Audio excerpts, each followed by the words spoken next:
बचपन से धर्मेंद्र जी की पिक्चरें देखी।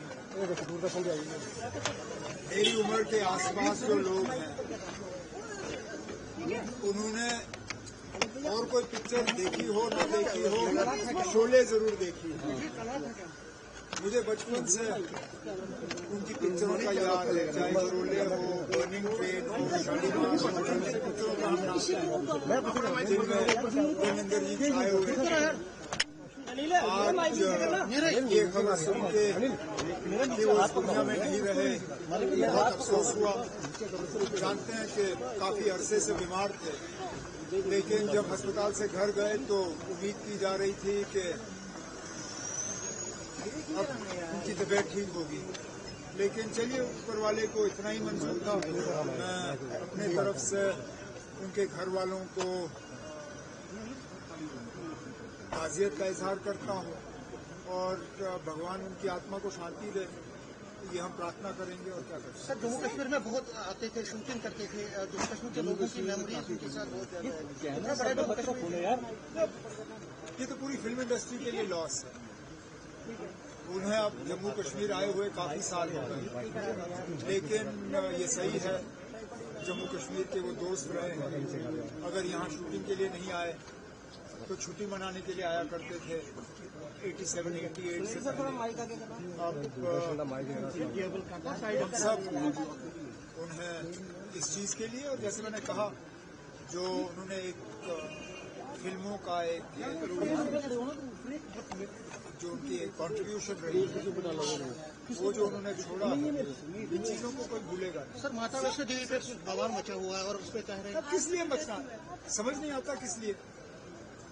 जब असेंबली ने बिल पास किया माता वैष्णो देवी यूनिवर्सिटी को एस्टैब्लिश करने के लिए, उसमें मुझे बताइए ना, कहाँ पे लिखा था कि एक मजहब के लड़कों को या लड़कियों को उससे बाहर रखा जाएगा।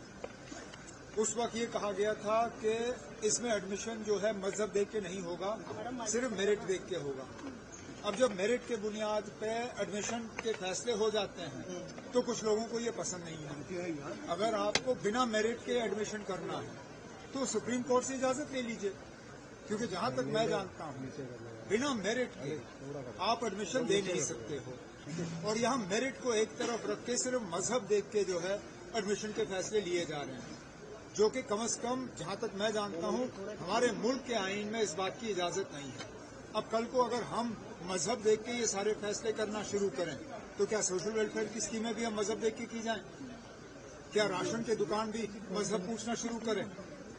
क्या पुलिस वाले मजहब देख के जो है अपने काम को अंजाम दें? आखिर अभी तक जो है हमारे आईन में सेक्युलरिज्म का शब्द जो है वो दर्ज है। अगर आप इस मुल्क को सेक्युलर नहीं रखना चाहते तो हटाइए वो शब्द। उसके बाद जो आपने करना आप करिए, जो हमने करना होगा वो हम कर लेंगे। लेकिन मैं फिर इस बात को दोहराता हूँ, बीजेपी को शायद अब सुनील शर्मा को आए हुए चंद दिन हो गए, उन्हें वो असेंबली का जो एक्ट है वो निकालना चाहिए।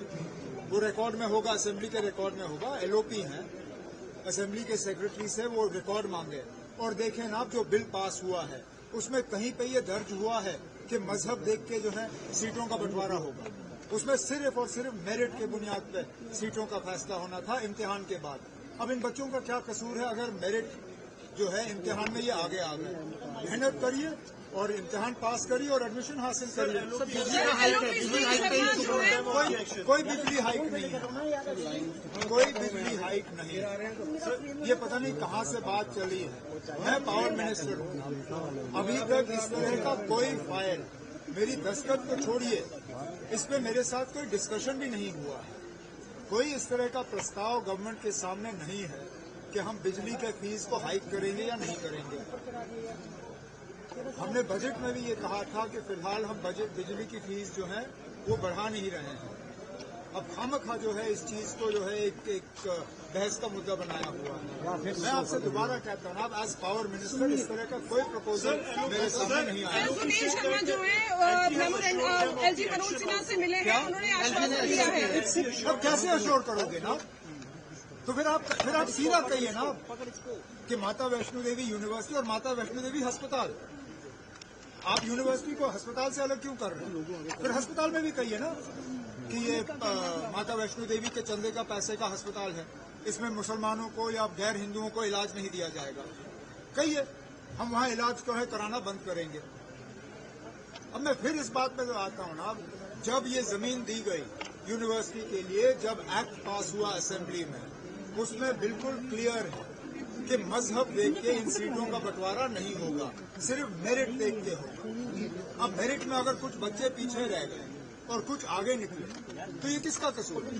किसी का नहीं। सर सीएम साहब ई ऑक्शन पर क्या कहेंगे जो आज अच्छी बात है, ये 7 ब्लॉक्स हैं, ई ऑक्शन किया जा रहा है इनका।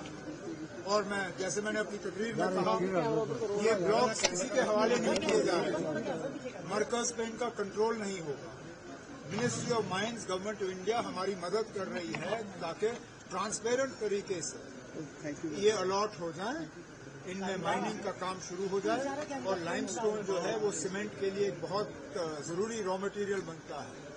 कोशिश की जाएगी कि न सिर्फ वहाँ माइनिंग हो, बल्कि अगर एक आध वहाँ सीमेंट इंडस्ट्री भी लगे तो वहाँ पे जो बेरोजगारी है उस बेरोजगारी को थोड़ा हम कम करें।